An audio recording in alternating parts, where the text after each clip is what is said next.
ሰላም ጤና ይስጥልን ክቡራትና ክቡራን ተመልካቾቻችን ከናሁ ቴሌቪዥን የዛሬ ለተሰኞ ሚያዝያ 19 2018 ዓ.ም የተለያዩ የሀገር ቤትና የባህር ማዶ ስፖርታዊ መረጃዎችን ከአሁኑ ሰዓት ጀምሮ ወደ እናንተ እናደርሳለን። እስከ መረጃዎቻችን ፍጻሜ ድረስ አብራችሁ እንድትቆዩ የምንጋብዛችሁ የመረጃዎቹ አዘጋጅና አቅራቢ ገዛኸኝ ሄንዱላ፣ የካሜራ ባለሙያችን ጋሻው ዳኛው ከኛ ጋር ቆይታ ያደርጋል። እናንተም እስከ መረጃዎቻችን ፍጻሜ ድረስ አብራችሁ እንድትቆዩ እንደወትሮው ሁሉ እንጋብዛለን። አብራችሁ ነው።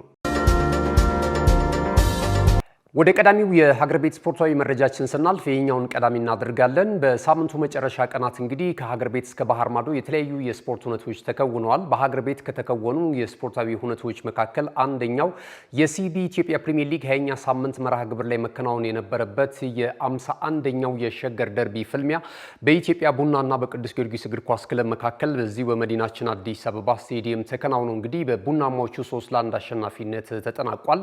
የኢትዮጵያ ቡና እግር ኳስ ክለብ እንግዲህ ከረጅም ዓመታት በኋላ ቅዱስ ጊዮርጊስን የረታበትን በሊጉ ይህንን ውጤት ማስመዝገብ ችሏል ማለት ነው።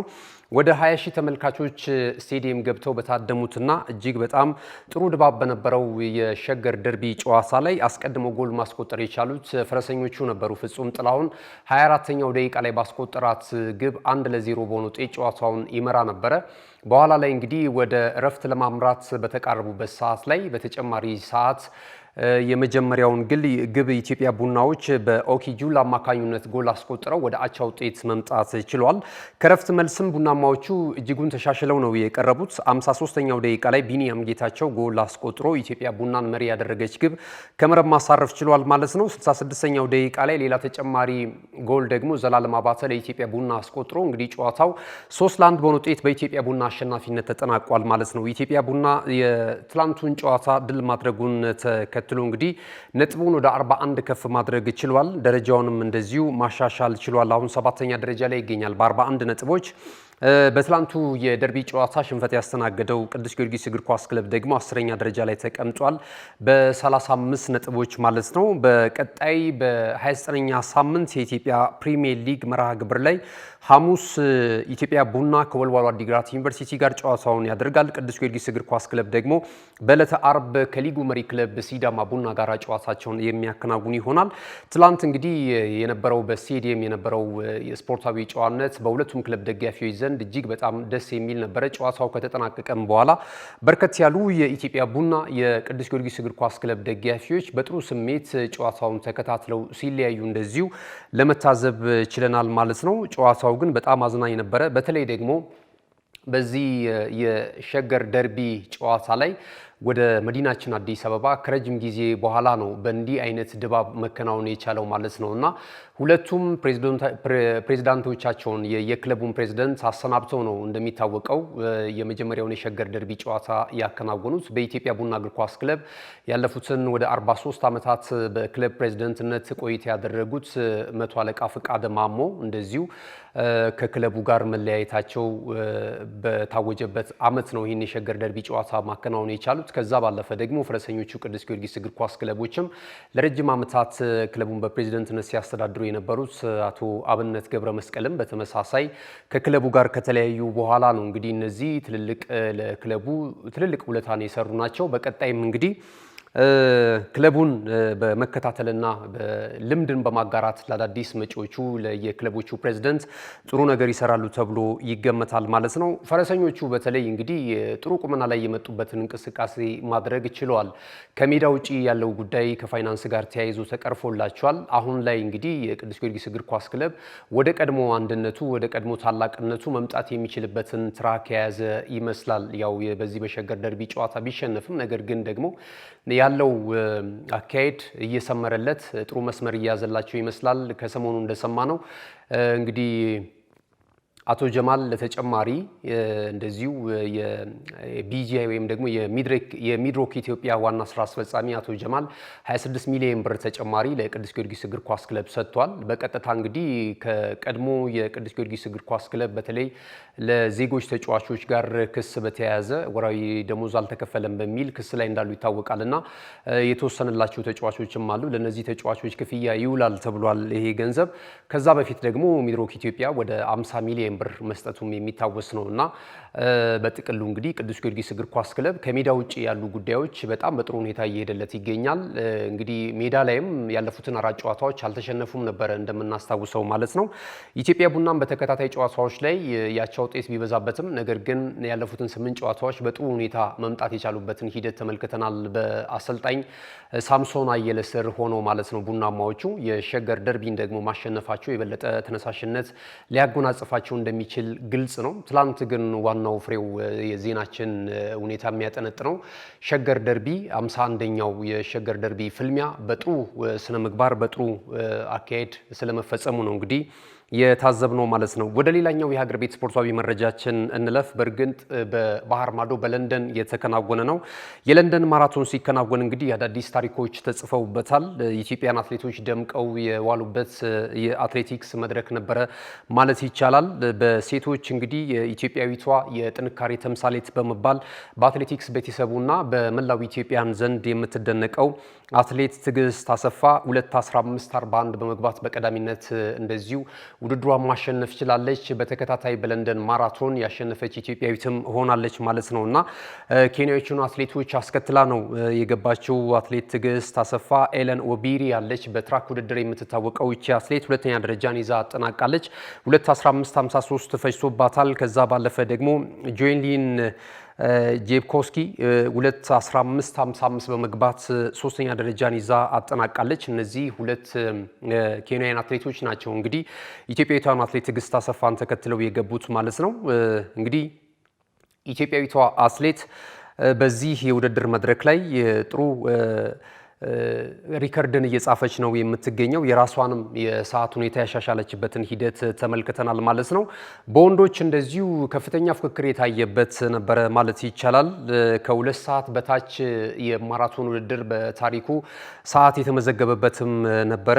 በዚህ ውድድር ላይ እንግዲህ ኬንያዊው አትሌት ሰባስቲያን ሳዌ ነው 1:59:30 በመግባት በቀዳሚነት ማጠናቀቅ የቻለው። ኢትዮጵያዊው አትሌት ዮሚፍ ቀጀልቻ ደግሞ 1:59:41 በመግባት ሁለተኛ ደረጃን ይዞ አጠናቋል። በኢትዮጵያ የማራቶን ታሪክ እስካሁን ድረስ ኢትዮጵያን አትሌቶች ያላስመዘገቡትን ሰዓት ነው ይዞ ማጠናቀቅ የቻለው ዮሚፍ ቀጀልቻ። የመጀመሪያው የማራቶን ውድድሩ ነው። በዚህ ላይ ከዚህ ቀደም በትራክ ውድድሮች ተመልክተናል። ኢትዮጵያን ወክሎ በግልም በሮጣቸው የዳይመንድ ሊግ እና የተለያዩ የውድድር መድረኮች ላይ ማለት ነውና ወደ ማራቶን በመጣበት በዚህ የውድድር መድረክ ላይ ከ2 ሰዓት በታች በመግባት እንግዲህ አዲስ ታሪክ ጽፏል ማለት ነው። እንግዲህ በጥቅሉ ከዚህ ቀደም የማራቶን ውድድር 2 ሰዓት በታች ተሮጦ አይታወቅም። የተለያዩ ቴክኖሎጂ ለበስ ወይም ደግሞ የተለያዩ አጋዥ የሆኑ ለውድድር ጫማን የመሳሰሉ ትጥቆች ናይኪ ብዙ ጊዜ ሙከራ አድርጎ ነበር። ነገር ግን ከ2 ሰዓት በታች የሮጠ አትሌት አልነበረም ማለት ነውና ትላንትና ሰባስቲያን ሳዌ ይህንን ማሻሻል ችሏል። ኢትዮጵያዊው አትሌት ዮሚፍ ቀጀልቻ እጅግ በጣም የሚገርም ሰዓት ማስመዝገብ ችሏል ማለት ነውና ሶስተኛ ደረጃን ይዞ ያጠናቀቀው ጃኮብ ኪፕሎም ነው። የዩጋንዳዊው አትሌት 2 ሰዓት 00:28 ፈጅቶበታል። ከዛ ባለፈ ሐሙስ ኪብሪቶ ደግሞ እንደዚሁ አራተኛ ደረጃን ይዞ ሲያጠናቅቅ ኢትዮጵያዊው ሌላኛው አትሌት ታምራት ቶላ ደግሞ በአምስተኝነት ውድድሩን አጠናቋል። አትሌት ታምራት ቶላ እንደሚታወቀው የ2024ቱን የፓሪስ ኦሎምፒክ የውድድር መድረክ የወርቅ ሜዳሊያን ማስገኘቱ የሚታወስ ነው። ኢትዮጵያ በዛ የውድድር መድረክ ላይ ብቸኛውን የወርቅ ሜዳሊያ ማግኘት የቻለችው በዚሁ በአትሌት ታምራት ቶላ እንደነበር የሚታወስ ነው። ትላንት አምስተኛ ደረጃን ይዞ አጠናቋል ማለት ነው። እንግዲህ የሀገር ቤት ስፖርታዊ መረጃዎቻችን ይሄንን ይመስላሉ። ክቡራትና ክቡራን ተመልካቾቻችን ስንመለስ በቀጥታ ወደ ባህር ማዶ ስፖርታዊ ጉዳዮቻችን ነው የምናቀናው።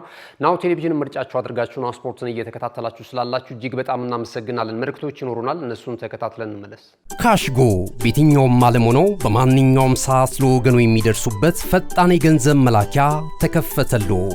ማስተርና ቪዛ ካርዶን በመጠቀም ከ5 እስከ 20 ዶላር የሚልኩበት አዲስ የገንዘብ መላኪያ መንገድ።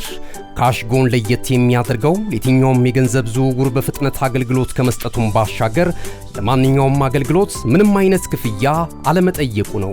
በሀገራችን ታሪክ ገንዘብን ከውጪ ወደ ሀገር ቤት በማስተላለፍ በመተግበሪያ መልክ አገልግሎት መስጠት የጀመረው የመጀመሪያው ሀገር በቀል የገንዘብ መላኪያ ዘዴ ካሽጎ ከ4500 በላይ ባሉ የባንክ ቅርንጫፎች አገልግሎት እየሰጠ ይገኛል። ገንዘቦን በሰኮንዶች ልዩነት ውስጥ ይፈልጉ በአካውንቶ ወይንም በእጆ ቆጥረው የሚወስዱበት ልዩ ዘዴ። በቅርቡ ሁሉንም ኢትዮጵያዊ ባለቤት ለማድረግ ጉዞ የጀመረው ካሽጎ ዛሬውኑ መተግበሪያውን በስልኮ ላይ በመጫን የአገልግሎቱ ተጠቃሚ ሆኑ። ፍጥነት መለያችን፣ ኢትዮጵያን መክፈቻችን፣ ካሽጎ ነው መላኪያችን። ካሽጎ የአዲሱ ትውልድ ብራንድ።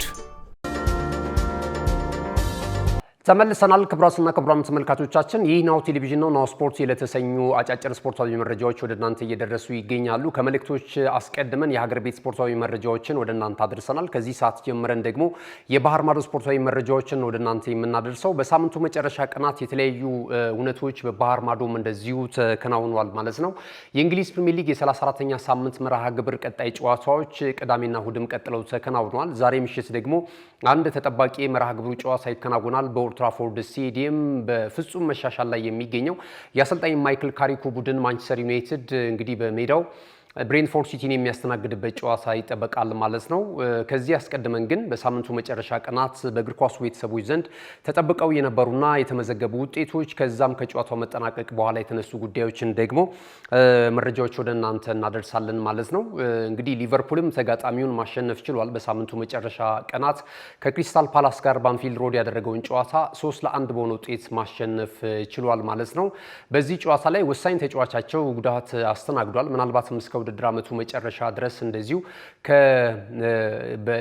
ለሊቨርፑል ላይ ጨዋታ የሚችልበት እድል እንዳለ እየተገለጸ ነው የሚገኘው። በመውጫችን ላይ ይህንን መረጃ እንሰጣቸዋለን። ተጫዋቹ ማን ነው፣ እስከ መች ድረስ ሊርቅ ይችላል የሚለውን ነገር አብረን አያይዘን ከአጫጭር ስፖርታዊ መረጃዎች ጋር የምናነሳ ነው የሚሆነው። ሌላው በሳምንቱ መጨረሻ ቀናት ከተከናወኑ ጨዋታዎች መካከል እንግዲህ አርሰናል በሜዳው ኤምሬትስ ስቴዲየም ኒውካስል ዩናይትድን ያስተናገደበት ጨዋታ ነበር። በዚህ እንቅስቃሴ ላይ መድፈኞቹ ጨዋታውን 1-0 በሆነ ውጤት በማሸነፍ መሪነታቸውን ዳግም ያስመለሱበትን ውጤት ነው ማስመዝገብ የቻሉት።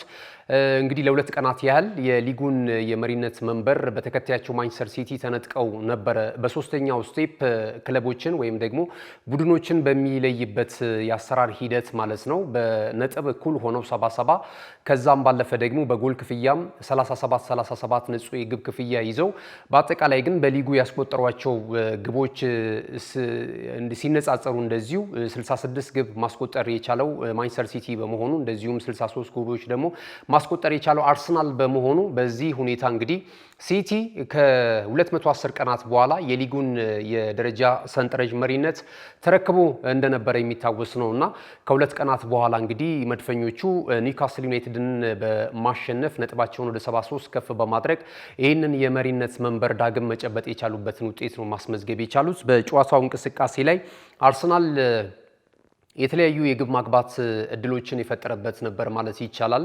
9 ደቂቃ ብቻ ነው የፈጀበት ይህንን ጨዋታ በጎል ለማጀብ ማለት ነው። 9ኛው ደቂቃ ላይ ከማዕዘን ምት የተሻገረውን ወይም ደግሞ ለወትሮ እንግዲህ ማዕዘን ምት እያሻሙ የቆሙ ኳሶችን ጎል ሲያስቆጥሩ ይታወሳል። በዚህም የበላይነት እንዳላቸው በተደጋጋሚ ስናነሳ ነበር።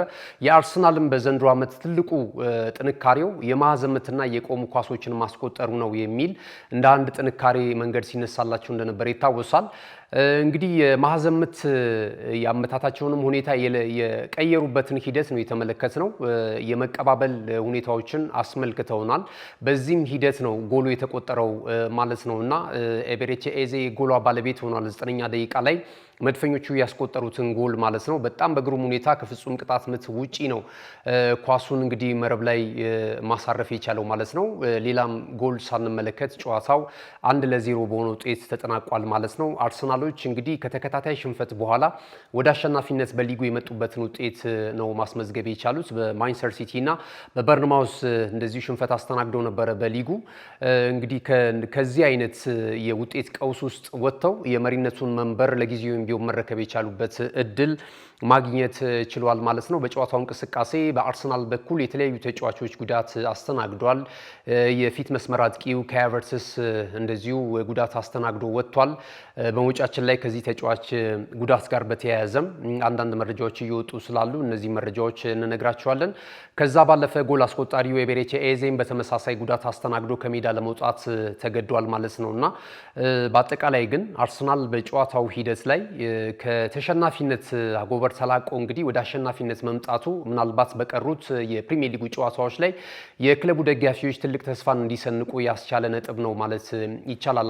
አንዳንድ ጊዜ ተደጋጋሚ ሽንፈቶች ካስተናገዱ በኋላ ቡድኖች ወደ አሸናፊነት ለመምጣት በጣም ሲቸገሩ እንመለከታለን። ይሄ ደግሞ የስነ ልቦና ጫና ስለሚያሳድርባቸው በተጫዋቾችና በአጠቃላይ በኮቺንግ ስታፍ አባላት ማለት ነውና ደጋፊዎች በዚህም ጨዋታ ላይ ስጋት ውስጥ ነበሩ። ምክንያቱም ወቅታዊ አቋሙ አርሰናል ጥሩ አይደለም። በእርግጥ የጨዋታውን ሂደት አሰልጣኝ ሚካኤል አርቴታ በማሻሻል ላይ ይገኛል። የክለቡ ደጋፊዎች የሚሆኑ የአንዳንድ የእግር ኳሱ ሊቃን የሚሰነዝሩ ትችት አለ በአርቴታ ላይ ያለፉትን ጊዜያቶች በተለይ ቡድኑ ተደጋጋሚ ሽንፈቶች ሲያስተናግድ ያጨዋወት ዘዬውን ሲተቹ ነበረ። አፈግፍጎ ነው የሚጫወተው፣ መከላከልን መሰረት ያደረገ ነው፣ ለማጥቃት ፍላጎት የለውም፣ የሚያዝናናም ጨዋታ አይጫወትም፣ የተጫዋቾችን ክህሎት የበለጠ አስሮታል የሚል ትችት ሲያቀርቡበት ነበረ። ከዚህ ትችት ሊያላቀቀው የሚችል እንግዲህ የተሻሻለ ፎርሜሽን ይዞ የገባበትን ሂደት ተመልክተናል። በእርግጥ በማንቸስተር ሲቲ ጨዋታ ላይ ይህንን ጀምሯል ማለት ይቻላል። የማጥቃት እንቅስቃሴያቸው ከወትሮ የተሻለ ሆኖ ተመልክተነው ነበር። በኒውካስል ዩናይትድ ላይም ተጨማሪ ጎል የሚያስቆጥሩባቸው እድሎች ብዙ አግኝተው ነበረ። የፊት መስመር አጥቂዎቹ ሳይጠቀሙበት ቀርቷል። የአማካኝ ስፍራ ተጫዋቾችን በተመሳሳይ ማለት ነው። 1-0 ስለሆነ የነበረው የጨዋታው ሂደት በአርሰናል በተለይ ስቴዲየም ላይ ሆነው ጨዋታውን የታደሙ ደጋፊዎች በከፍተኛ ስጋት ውስጥ ሆነው ጨዋታውን እንዲያጠናቅቁ ተገደዋል ማለት ነው። በስክሪንም እኛም ባለንበት አካባቢ መዝናኛ ቦታ የሀገር ቤት ደጋፊዎችም ከፍተኛ ጭንቀት ውስጥ ነበረ። ይህን ጨዋታ ወደ አቻ ውጤት መጥቶ በዛሬውም ጨዋታ ነጥብ ይጥላል የሚሉ እንደዚሁ ስጋቶች ነበሩ። እንግዲህ በስተመጨረሻ ግን አርሰናል ጎሉን ሳያስደፍር እንግዲህ 1-0 በሆነ ውጤት ጨዋታውን አጠናቆ ወጥቷል። በውድድር ዓመቱ የሰበሰበውንም ነጥብ እንደዚሁ ወደ 73 ከፍ ማድረግ ችሏል ማለት ነው። በቀጣይ ፉልሃምን ነው በሜዳው በድጋሚ የሚያገኘው ማለት ነው። በተከታታይ ጨዋታ ማለት ነው። ኒውካስልንም በሜዳቸው ነበር ያስተናገዱት። አሁንም ደግሞ ከፉልሃም ጋር የሚያደርጉትም ጨዋታ በሜዳቸው ነው የሚከናወነው። ይህንንም ጨዋታ ማሸነፍ ከቻሉ ሲቲ ሰኞ ምሽት ስለሆነ ጨዋታውን የሚያከናውነው የነጥቡን ልዩነት ወደ 6 ማስፋት ይችላሉ እና ይሄ ደግሞ ለተከታያቸው ማንቸስተር ሲቲ የበለጠ የስነ ልቦና ጫና በተጫዋቾቹ ላይ ሊያሳድር እንደሚችልም እንደዚሁ እየተነገረ ነው የሚገኘው ማለት ነው እና ኤዜ እንግዲህ 7ኛ የፕሪሚየር ሊጉን ግብ ከመረብ ማሳረፍ ችሏል። አንዳንድ ጊዜ እንግዲህ በጨዋታው ሂደት ላይ የሚያስቆጥራቸው ጎሎች እጅግ በጣም ማራኪ ናቸው። ከዚህ በፊት ተመልክተናል። ባየር ሊቨርኩሰን ላይ በአውሮፓ ቻምፒየንስ ሊግ የውድድር መድረክ እንደዚሁ በቮሊ ከፍጹም ቅጣት ምት ውጭ ያስቆጠራት ግብ እጅግ በጣም ማራኪና አዝናኝ ነበረች። ይሄም እንግዲህ ከትላንትና በስቲያም የተቆጠረው ጎል እጅግ በጣም ግሩም ጎል ነበረ፣ ማራኪ ነበር ማለት ይቻላል። ይህንን ተመልክተናል። ሌሎች ጨዋታዎች እንደዚሁ ተከናውነዋል በሳምንቱ መጨረሻ ቀናት። የበለጠ ግን የአርሰናል ጨዋታ ነበረ ብዙዎች የጠበቁት ማለት ነው። ዛሬ ምሽት ወደሚደረገው ጨዋታ እንሂድ። ዛሬ ምሽት እንግዲህ አንድ ጨዋታ ይከናወናል በኦልድ ትራፎርድ ስቴዲየም የ34ኛ ሳምንት መርሃ ግብር የማሳረጊያ ጨዋታ ነው። በፍጹም መሻሻል ውስጥ የሚገኘው የአሰልጣኝ ማይክል ካሪኩ ማንቸስተር ዩናይትድ ኦልድ ትራፎርድ ስቴዲየም ላይ ብሬንትፎርድ ሲቲን ያስተናግዳል። ብሬንትፎርድ ሲቲዎች እንግዲህ የመጨረሻ ሁለት ግንኙነታቸውን ብንመለከት የሁለቱም ቡድኖች በመጨረሻ ሁለቱንም ጨዋታ ማሸነፍ የቻለው ብሬንትፎርድ ሲቲ ነው እና ይህንን መጥፎ ታሪክ ለመፋቅ ዛሬ አሰልጣኝ ማይክል ካሪክ እና የቡድን አባላቶች ከፍተኛ ዝግጅት ማድረጋቸውን እየተገለጸ ነው የሚገኘው ማለት ነው። አሁን እንግዲህ በሳምንቱ መጨረሻ ቀናት ተከታታይ ላይ ያሉ በደረጃ ሰንጠረዡ ላይ እንደነ ሊቨርፑል እንደዚሁም ደግሞ አስተን ቪላ ተጋጣሚዎቻቸውን ማሸነፋቸውን ተከትሎ እንዲሁም ማንቸስተር ዩናይትድ እኩል 58 ነጥብ 3 ቡድኖች ይዘዋል ማለት ነው እና የሶስተኝነት ደረጃቸውን የበለጠ በነጥብ ልዩነት ደግሞ ለማስከበር ይህን ጨዋታ ማሸነፍ ይጠበቅባቸዋል ቀይ ሰይጣናቱ ማለት ነው። ከሊቨርፑል ጋራ እኩል 58 ነጥብ አላቸው። እኩል የግብ ክፍያ ነው ያላቸው። ስለዚህ ዛሬ እንግዲህ ጎል ማስቆጠር ይኖርበታል። ዩናይትድ 1-0 በሆነ ውጤት ቢያሸንፍ ነጥቡን ወደ 61 ማሳደግ ስለሚችል ሶስተኛ ደረጃነቱን የበለጠ ማጠናከር ይችላል ማለት ነው። በዛሬው ጨዋታ ላይ እንግዲህ ለረጅም ጊዜያት ያህል ጉዳት ላይ የነበረው ማቲያስ ዴሊት ልምምድ እየሰራ ነው የሚገኘው። ከሰሞኑ የወጡ መረጃዎች እንደሚያመለክቱት ከሆነ ማለት ነው ለጨዋታው ዝግጁ ነው ተብሏል። ምናልባት እንግዲህ ለሪስክ ላለመውሰድ ሲባል በጨዋታው ላይ ላያሰልፉት ይችላሉ። አሊያም ደግሞ ተቀይሮ ገብቶ ደጋፊዎቹን እንደዚሁ አለው ለማለት የሚያስችለውን ደቂቃ ሊሰጡት ይችላሉ የሚል ነገር መረጃ እየወጣ ነው የሚገኘው። እስካሁን ድረስ ግን አጠራጣሪ ነው ተብሏል የማቲያስ ዴሊት በዛሬ ምሽቱ ጨዋታ ላይ። ነገር ግን በጥሩ ፊትነስ ላይ ነው የሚገኘው፣ በጥሩ አካላዊ ጤንነት ላይ እንደሚገኝ ግን ለክለቡ ቅርበት ያላቸው የመረጃ ምንጮች ይፋ እያደረጉ ነው የሚገኙት። ሃሪ ማጓየር ከቅጣቱ ወይም ደግሞ ቅጣት ተጥሎበት ነበረ።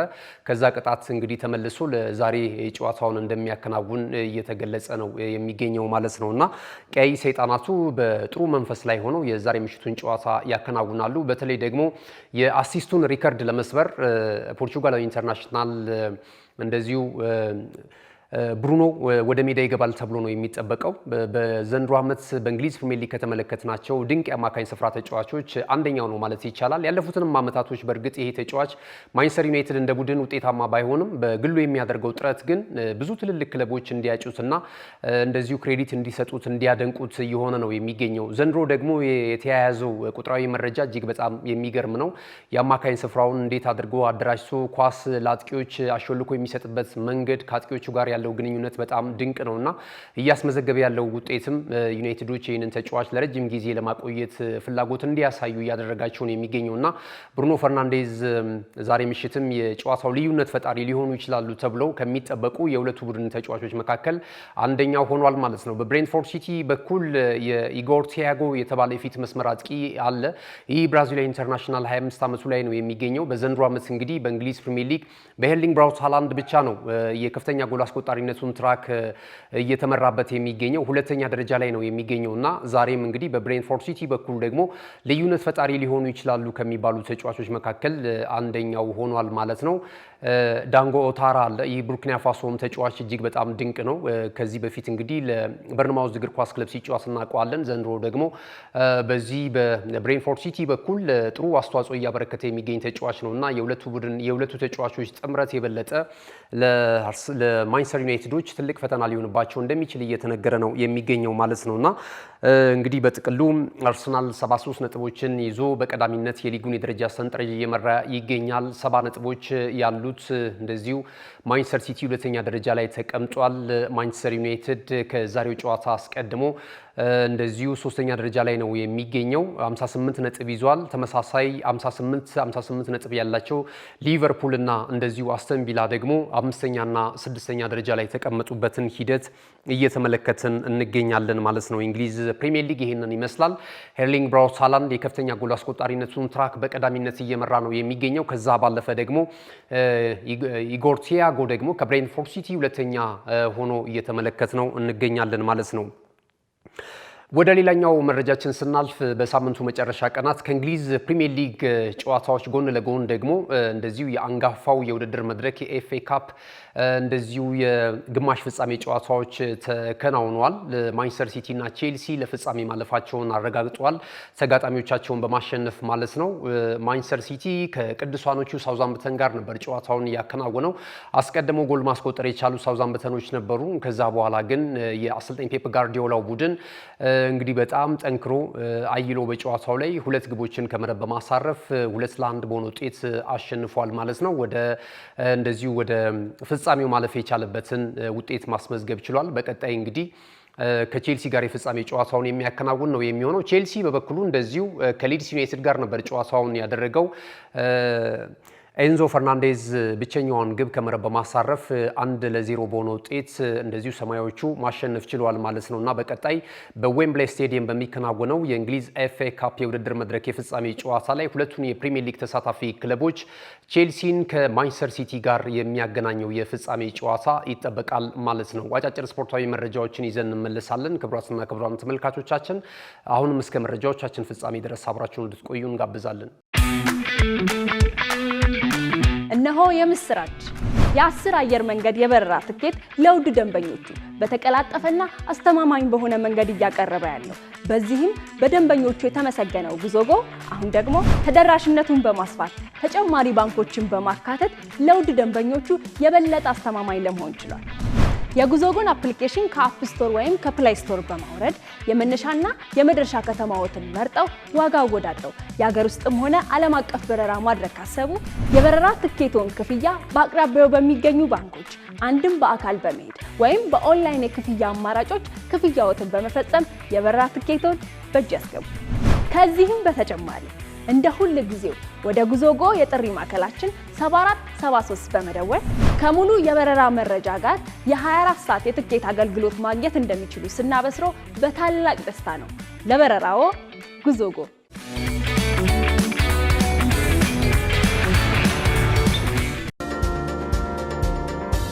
ክቡራትና ክቡራን ተመልካቾቻችን የመረጃችን የመጨረሻው ምዕራፍ ላይ ደርሰናል። ከዚህ ሰዓት ጀምረን ደግሞ አጫጭር ስፖርታዊ መረጃዎችን ወደ እናንተ እናደርሳለን። በተለይ ለአርሰናል ደጋፊዎች አስደሳች ነው የተባለው መረጃ ይፋ ተደርጓል። ግዙፉ የእግር ኳስ መድረክ የሆነው የአውሮፓ ቻምፒየንስ ሊግ የግማሽ ፍጻሜ ፍልሚያዎች ነገና ከነገ በስቲያ ምሽት ላይ በአውሮፓ የተለያዩ ከተማ ስቴዲየሞች የሚከናወኑ ነው የሚሆነው። ከተጠባቂ ጨዋታዎቹ መካከል አንደኛው የሆነው በእንግሊዙ ክለብ አርሰናል እና በስፔኑ ክለብ አትሌቲኮ ማድሪድ የሚከናወነው ጨዋታ ነው። ከዚህ ጨዋታ አስቀድሞ መድፈኞቹ አስደሳች ነው የተባለው መረጃ ይፋ ሲደረግ ፓብሎ ፓሪዮስ የተባለው የአትሌቲኮ ማድሪዱ የአማካኝ ስፍራ ተጫዋች በጉዳት ምክንያት ከዚህ ጨዋታ ውጪ መሆኑ ተገልጿል ማለት ነው። እንግዲህ በአትሌቲኮ ማድሪድ ውስጥ ልዩነት ፈጣሪ ከሚባሉ በድንቅ ብቃታቸው ላይ ከሚገኙ ተጫዋቾች መካከል አንደኛው ነው። በዘንድሮ ዓመት በአጠቃላይ ላሊጋውን ጨምሮ ወደ 38 ጨዋታዎች በአውሮፓ ቻምፒየንስ ሊግ የውድድር መድረክና በላሊጋው ማከናወን ችሏል። እንደዚሁም በስፔን ኮፓ ዴላሬ ለፍጻሜ መቅረብ ሲችሉ አትሌቲኮ ማድሪዶች የተሻለውን ነገር ማሳየት ከቻሉ ተጫዋቾች መካከል አንደኛው ሆኗል ማለት ነውና ይህንን በድንቅ ብቃት ላይ የሚገኘውን ተጫዋች በዚህ በወሳኙ የአውሮፓ ቻምፒየንስ ሊግ የግማሽ ፍጻሜ ጨዋታ ላይ የአሰልጣኝ ዲያጎ ሲሞኒው ቡድን ግልጋሎቱን አለማግኘቱ እንግዲህ ለአትሌቲኮ ማድሪድ እጅግ በጣም ከባድ ቀውስ በጨዋታው ላይ ሊፈጥርበት ይችላል ተብሎ ሲሰጋ፣ ለአርሰናል ደጋፊዎች ግን አስደሳች ነው እየተባለ ነው የሚገኘው እና እንደዚህ አይነት ልዩነት ፈጣሪ ሊሆኑ የሚችሉ ተጫዋቾች በእንደዚህ አይነት ትልቅ ጨዋታ ላይ ያለመኖራቸው ለተቃራኒው ቡድን የበለጠን በተለይ ደግሞ የመሃል ሜዳው ስፍራ ላይ የበለጠ ብልጫ እንዲያገኙ ለመድፈኞቹ ያስችላል እየተባለ ነው የሚገኘው። 22 ዓመቱ ላይ ነው ይህ ስፔናዊ የአማካኝ ስፍራ ተጫዋች የሚገኘውና በዘንድሮ ዓመት እንግዲህ በላሊጋው ብቻ እንኳን ከተመለከትን 23 ጨዋታዎችን ማድረግ ችሏል። 2 ግብ አስተዋጽኦ ማድረግ ችሏል። በዛ ላይ ደግሞ ከቡድን አጋሮቹ ጋር ያለው ቅንጅትና የቡድን መንፈስ ላይ የሚያበረክተው አበርክቶ እጅግ በጣም በትልቅነት ከሚነሳላቸው የአትሌቲኮ ማድሪድ የአማካኝ ስፍራ ተጫዋቾች መካከል አንደኛው ነው። ስለዚህ ፓብሎ ፓሪዮስ በዚህ የግማሽ ፍጻሜ ጨዋታ ለአትሌቲኮ ማድሪድ እንደዚሁ ግልጋሎት ያለመስጠቱ ለአርሰናል ደጋፊዎች አስደሳች ነው የሚሉ ትልልቅ የመገናኛ ብዙሃን የመረጃ መረቦች እንደዚሁ ይዘው እየወጡ ነው የሚገኙት ማለት ነው። ሌላኛው የሰሜን ለንደኑ ክለብ ቶተንሃም ሆትስፐርስ እጅግ በጣም አሳዛኝ ነው። በተለይ ደግሞ ለሀገሩ ኔዘርላንድን በተመሳሳይ እየተባለ ይገኛል። ጃቢ ሲሞንስ እንግዲህ ቶተንሃም ሆትስፐርስ ተጫዋች እንደሆነ ይታወቃል። በቅርቡ ነው እንግዲህ ቶተንሃም ሆትስፐርስን ከተቀላቀሉ አዳዲስ ተጫዋቾች መካከል አንደኛው መሆኑ ይታወቃል። በዚህ ዓመት ጥሩ እንቅስቃሴ እያደረገ ነው የሚገኘው። በተለይ ደግሞ በስተመጨረሻ ጨዋታዎች ላይ ቡድኑን ለመጥቀምና ከፕሪሚየር ሊጉ ከመውረድ ለመታደግ ጥረት እያደረጉ ከሚገኙ ተጫዋቾች መካከል አንደኛው ነው። ጃቢ ሲሞንስ የኤሲኤል ጉዳት እንዳስተናገደና በቀጣይ ለቶተንሃም ሆትስፐርስ ብቻ ሳይሆን ከዓለም ዋንጫው የውድድር መድረክ ውጪ መሆኑ እየተገለጸ ነው የሚገኘውና በዚህ በ26ቱ የዓለም እግር ኳስ ዋንጫ የውድድር መድረክ በጉዳት ምክንያት ከማንመለከታቸው ተጫዋቾች መካከል አንደኛው ጃቢ ሲሞንስ እንደሆነ እየተነገረ ነው የሚገኘው። የዓለም ዋንጫውን ምናልባት እነዚህ ትልልቅ ከዋክብቶች ያለመኖራቸው ሊያደበዝዘው እንደሚችል እየተገለጸ ነው የሚገኘው ማለት ነው። ከዚህ ቀደም እንግዲህ ትልልቅ ተጫዋቾች ከጉዳት ውጪ መሆናቸው ሲነገር እንደነበረ የሚታወስ ነው ማለት ነው። በተለይ ደግሞ ቶተንሃም ሆትስፐርስ በዚህ ወቅት አሁን ላለመውረድ ነው እየታገለ የሚገኘው ማለት ነው እና ከሊጉ ላለመሰናበት በሚያደርገው ፍልሚያ ውስጥ እንደዚህ አይነተኛ ተጫዋቾች ቢኖሩ በተለይ ለቡድኑ ወይም ለአሰልጣኝ ሮቤርቶ ዲዘርቢ የተሻለ ነገር ሊያስገኝለት እንደሚችል ግልጽ ነው። ከዚህ ጋር በተያያዘ እንግዲህ ለገለልተኛ ደጋፊም ቢሆን በጉጉት በሚጠበቀው ከ50 ቀናቶች አካባቢ ለቀረው የዓለም እግር ኳስ ዋንጫ የውድድር መድረክ ላይ እንደዚህ አይነት ተዝናኖትን ሊያላብሱ የሚችሉ ብቃት ያላቸው ተጫዋቾች በዚህ የዓለም ዋንጫው ላይ ያለመኖራቸው እንደ እግር ኳስ ቤተሰብ ብዙዎችን ሊያስከፋ እንደሚችል ይገመታል ማለት ነው። የካይ ሃቨርትስን ጉዳይ ስንመለከት እንግዲህ የጀርመናዊ የፊት መስመር አጥቂ ካይ ሃቨርትስ አርሰናል በሜዳው ኒውካስል ዩናይትድን አስተናግዶ በወሳኙ ጨዋታ 1-0 በሆነ ውጤት ባሸነፈበት እንቅስቃሴ ወደ 59 ደቂቃዎችን አካባቢ ይመስለኛል ሜዳ ላይ የቆየው። ይሄ ተጫዋች እንግዲህ ጉዳት አስተናግዶ ከሜዳ ወጥቷል ማለት ነው። ተጫዋቹ የደረሰበት ጉዳት አሁንም ድረስ የሕክምና ቡድን አባላቶች የሚያቀርቡት ሪፖርት እየተጠበቀ ቢሆንም ነገር ግን ለክለቡ ቅርበት ያላቸው የመረጃ ምንጮች የከፋ ጉዳት እንዳላጋጠመው ነው እየገለጹ የሚገኙት። ምናልባትም በቀጣይ በተለይ ብዙ ድክመት አለበት በሚባለው የማጥቃት እንቅስቃሴው ላይ የካይ ሃቨርትዝ መኖር በአንዳንድ አጋጣሚዎች ወሳኝ ነጥቦችን ይዞ ሲመጣ ጎሎችን ሲያስቆጥር ተመልክተናል። ለምሳሌ የስፖርቲንግ ሊዝበኑን ጨዋታ ማስተዋወስ ይቻላል። አርሰናል ወደ ግማሽ ፍጻሜው ማለፍ የቻለው በዚህ ተጫዋች ጎል እንደሆነ ይታወቃልና ካይ ሃቨርትዝ ተቀይሮ ገብቶ 1-0 በሆነ ውጤት አርሰናል ያንን ጨዋታ ባሸነፈበት ሂደት የጎሏ ባለቤት ካይ ሃቨርትዝ እንደነበረ እናስታውሳለን። በሌሎችም አጋጣሚ በፕሪሚየር ሊጉም 3 ነጥብ ያገኘባቸው የካይ ሃቨርትዝ ጎሎች እንዳሉ እንደዚሁ ከግምት ማስገባት ይቻላልና በቀጣይም በቀሩት ወሳኝ ጨዋታዎች ላይ የበለጠ ለአሰልጣኝ ሚካኤል አርቴታ የማጥቃት እንቅስቃሴ አማራጭ ከሚሆኑ ተጫዋቾች መካከል አንደኛው ነውና ይመለሳል። ጉዳት የሚሰጥ አይደለም የገጠመው ጉዳት የሚሉ መረጃዎች እየወጡ ነው የሚገኙት። የክለቡ የሕክምና ቦርድ ግን የሚያወጣው ሪፖርት ወይም ደግሞ ይፋ የሚያደርገው የሕክምና ውጤት እንደዚሁ እየተጠበቀ ነው የሚገኘው ማለት ነው። ነገ ምሽት የሚከናወነውን የፒኤስጂ እና የባየር ሙኒክን ጨዋታ የትኛው ዳኛ በመሃል ዳኝነት እንደሚመሩት እንደዚሁ የአውሮፓ እግር ኳስ ማህበር ይፋ አድርጓል ማለት ነው። ነገ ምሽት 4 ሰዓት ላይ በአሊያንዝ አሬና በሚደረገው የመጀመሪያው ዙር ጨዋታውን በመሃል ዳኝነት የሚመሩት ሳንድሮ ሻሬር መሆናቸው ታውቋል ማለት ነው። የአውሮፓ እግር ኳስ ማህበር ለዚህ ተጠባቂ ጨዋታ በመሃል ዳኝነት ይመጥናሉ ያላቸው እኚህ ዳኛ መሆናቸው ተሰምቷል ማለት ነው። ወደ ሌላኛው መረጃችን ስናልፍ እንደዚሁ ሞሐመድ ሳላህን የጉዳት ሁኔታ እናገኛለን። በሳምንቱ መጨረሻ ቀናት ቀደም ሲል እንደዚሁ ዣቢ ሲሞንስ እንዳነሳ ነው ሁሉ ሌላኛው ደግሞ የእግር ኳሱ ኮከብ እንደዚሁ ሞሐመድ ሳላህ ጉዳት አስተናግዷል። ይህንን ጨዋታ በሚያከናውንበት ሰዓት ላይ እንግዲህ በ34ኛ ሳምንት መርሃ ግብር አንፊልድ ሮድ ላይ የደቡብ ለንደኑን ክለብ ክሪስታል ፓላስን አስተናግዶ 3-1 በሆነ ውጤት ባሸነፉበት እንቅስቃሴ የተወሰኑ ደቂቃዎችን ነበር ሜዳ ውስጥ መቆየት የቻለው እስከ 59 ደቂቃ አካባቢ ማለት ነው ሞሐመድ ሳላህ ማለት ነውና ጉዳት አስተናግዷል። የጡንቻ ጉዳት ነው ተብሏል።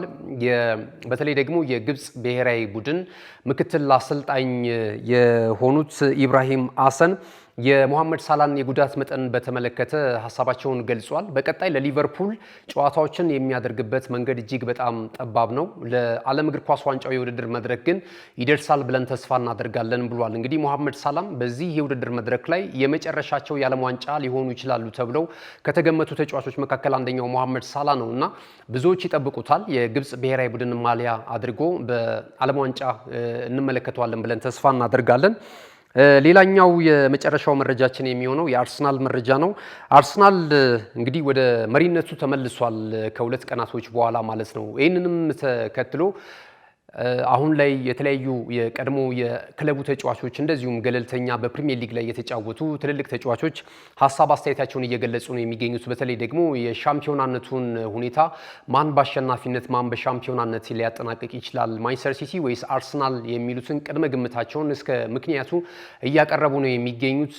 በዚህም መሰረት እንግዲህ ፖል ሜርሰን አስተያየት ሰጥቷል። የአርሰናልና ጨዋታ በተመለከተ ማለት ነው። ሜርሰን የሚለው ምንድነው? አስተያየት ሲሰጥ እንግዲህ የአርሰናል አሁናዊ ጨዋታ ሊያዝናናም አይጠበቅም። ከአርሰናል በቀሩት ጨዋታዎች ላይ ተዝናኖትን እንዳትጠብቁ፣ ማድረግ ያለበት አንድና አንድ ነው፣ የሊጉን የዋንጫ ክብር የሚጎናጸፍበትን የጨዋታ ዘዬ መምረጥ ነውና ብዙዎች በአርሰናል አሁን በሚሄድበት ወይም ደግሞ ጨዋታዎችን በሚያደርግበት መንገድ ደስተኞች እንዳልሆኑ እረዳለሁ። ነገር ግን ቡድኑ የሚገኝበትንም ሁኔታ መረዳት ያስፈልጋል። አሰልጣኙ ጨዋታን ለማሸነፍ ብቻ ነው ወደ ሜዳ መግባት ያለበት። ጨዋታም ለማሸነፍ የሚረዳውን አጨዋወት ነው መርጦ መግባት ያለበትና ተጫዋቾች ላይ ጫና ማሳደር የለባችሁም። ቡድኑ ላይም እንደዚሁ በተለይ የክለቡ ደጋፊዎች ሲል አስተያየቱን ሰጥቷል ማለት ነውና ያዝናና አይደለም ለሚለው ነገር የሚገኝበት ሁኔታና የጨዋታው ወይም የውድድር ዓመቱ የሚገኝበት ምዕራፍ እጅግ በጣም ወሳኝ ነው ይህን ጥያቄ ለማንሳት የሚል አስተያየት ሰጥቷል። አንድና አንድ ዋንጫ ሊያነሱ የሚችሉበትን የጨዋታ ዘዬ ነው መምረጥ ያለባቸው የሚል አስተያየት ሰጥቷል። በዚህ ፖል ሜርሰን የሰጠውን አስተያየት ተስማሙበታላችሁ? እስኪ ሀሳብ አስተያየታችሁን ልታደርሱን ትችላላችሁ። አርሰናል የሚያስፈልገው አሁን ጨዋታ ነው በዚህ ሰዓት ላይ ወይስ ደግሞ የዋንጫ ክብር ሊያስገኝለት የሚችለውና ጨዋታ ይዞ ወደ ሜዳ መግባት ነው? እስኪ ሀሳብ አስተያየታችሁን ልታደርሱን ትችላላችሁ። በተለይ አርሰናል ደጋፊዎች። ክቡራትና ክቡራን ተመልካቾቻችን ከናሁ ቴሌቪዥን የዛሬ ዕለት ሰኞ ሚያዝያ 19 2018 ዓ.ም የሀገር ቤትና የባህር ማዶ ስፖርታዊ መረጃዎቻችን ይህንን ይመስሉ ነበር። መረጃዎቻችንን ስለተከታተላችሁልን እጅግ በጣም እናመሰግናለን። ሌሎች አዝናኝና አስተማሪ ተጨማሪ ፕሮግራሞች ወደ እናንተ መድረሳቸውን ይቀጥላሉ። እነዚህን መረጃዎች ወደ እናንተ በማድረስ ገዛኸኝ ዱላ፣ የካሜራ ባለሙያችን ጋሻው ዳኛው ከኛ ጋር ቆይታ አድርጓል። መልካም ጊዜ ይሁንላችሁ።